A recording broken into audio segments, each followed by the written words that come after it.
Hi, welcome back to GC 365. I'm Pastor Kara, the children's pastor at Woodinville. And today I have Marie Campbell, who was like number one in everything. Number one mom, number one volunteer. Her and her family do so much for this. You do. She designed like basically our entire building. So our church would be really ugly without her. Thank you. It would. Yeah. Hi. Yeah, this is Marie. She's the best. Okay, so we're just going to dive right in. Okay.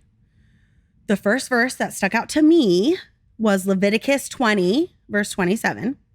Men and women among you who act as mediums or who consult the spirits of the dead must be put to death by stoning.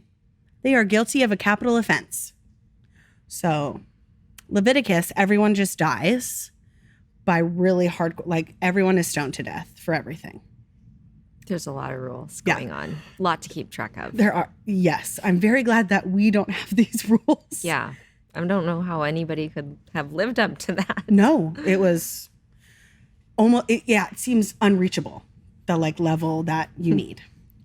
So what stuck out to me because of this, so like I've seen, you know, those shows, the like Long Island Medium, that type of stuff. And she like claims to be a Christian. So have you seen those type of shows or like seen? I've seen a few of those medium people, like especially the lady that was on Montel a long time ago. Montel Williams. She definitely said she was a Christian. Right. So. And then, so this is confusing because like, how can you justify like saying you're a Christian and then like very clearly in the Bible it says like, if you believe in God, you definitely shouldn't do this. Yeah, that seems very sinful. Right, very. Almost like a conflict of interest, right? Like, oh, I definitely like talk to all these dead people, but then I also believe in Jesus and the Bible, but like only some of it. It's like the picking and choosing. Yeah. Mm-hmm. I get it. So the second one is in Proverbs 10, verse 18. Hiding hatred makes you a liar. Slandering others makes you a fool. So growing up, my parents, every time, I mean, my dad would like quote a Bible verse every day dropping me off. And he would always say, or him and my mom, you shouldn't use the word hate. Hate is a wasted emotion, Kara. Find a different word. Use it, you know, blah, blah, blah, blah, blah. And it was annoying, right? Because your parents telling you something. Yeah, especially when you're a teenager. I know. And this is when it was all happening, like when I was a teenager and they were telling me. Girls really get along all the time when they're teenagers. Mm-hmm. So especially with their moms. Yeah. Yeah. Thank God she's my best friend now because yikes. True. I was a handful. But so the whole hatred is a waste. It is a wasted emotion. Like it only looks bad on me. Like if we were in an argument, which would never happen because she's like the greatest. But if we were, and then I would go talk about you behind your back, that looks bad on me. That doesn't look bad on you. Yeah. And also being mean to others and keeping up the lies and all the evil things that you say is exhausting and it's hard to keep track of sometimes. And yeah, it just makes you look bad. Yes. So. And it can like wear on your soul. Yeah. Like that facade of who you are claiming to be or who you claim these other people to be is exhausting. Like you can't keep that up forever. Totally. Excuse me. Wow. Sorry. Okay, moving on. Mark 9, verse 23.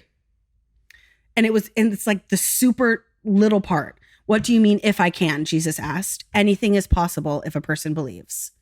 And I feel like that's like the main like point of like believing in Jesus is like anything is possible if you believe in him. Yeah, I feel like he says it many times. Right. Or some variation of it in the Bible. Mm-hmm. And it's like, are you people not listening? Right. Right. Like just believe in him. He's like a parent. He can like, do it. Repeating over and over and over again. Like all you have to do is believe. Like anything is possible if you believe in me. Yeah. And a couple weeks ago when Brian was talking about anger in the Bible and he said, Jesus was never angry. I mean, I feel like if somebody kept asking me over and over again and questioning my ability, I would be very angry. Very angry. Yeah. And he doesn't seem ever very angry talking to these people. Like, just straightforward. Like, yeah, you can do anything if you believe in me. Almost borderline loving. Right. All you Which have to is do like is pray. why he's Jesus and why it wasn't like one of us. Yeah. Because someone asked me the same question for years, over and over again. I mean, I wouldn't get it every day. So I know. Yeah, we each have 3 children. So like lots of questions come our way. Well, the funny part, so if a person believes, right? Did you ever see that movie? What's it called? The Prince of Egypt. Okay, and that song, Mariah Carey and Whitney Houston, When You Believe. That's like my theme song, I feel like, in my head for the Bible. That's like, oh, I need to believe. Great. Let me play the song. And then I am encouraged. But that's another instance throughout the Bible. Anything is possible if you believe. Well, I will never not hear that song and not hear about the Bible again. I love it so much. It's true, though. And if people didn't believe, like throughout the Bible, if they didn't believe in Jesus, we probably wouldn't be here. Probably not. Like, nothing would happen. I thought an interesting part of that story was when the guy brought his son to Jesus and the demon was attacking him and throwing him into the fire and the water and trying to kill him. And he was asking Jesus to get the demon out of him. And I just thought how horrible for that man to see his child just being constantly ravaged by a demon, and how amazing. I mean, there was no phones or nothing, anything then. You couldn't just call WebMD. Jesus. So he comes across him and he's like, oh my gosh, here's my opportunity to help my son finally. Yes. And I just can't imagine not being able to go so many years without helping my kids if they were anything was happening to them. Yeah. That dad going to the emergency room. Right. In the middle of the night because you cut your finger off or something weird like that. Yeah. So that just blew my mind. Yes. And just, he said he couldn't get it out, and all that could get it out was prayer. Yep. Which, goes hand in hand with believing in Jesus and anything is possible. Yep. Prayer. It's prayer and believing in Jesus. Yeah. That's the main point that you should take away from today. Okay. Goodbye.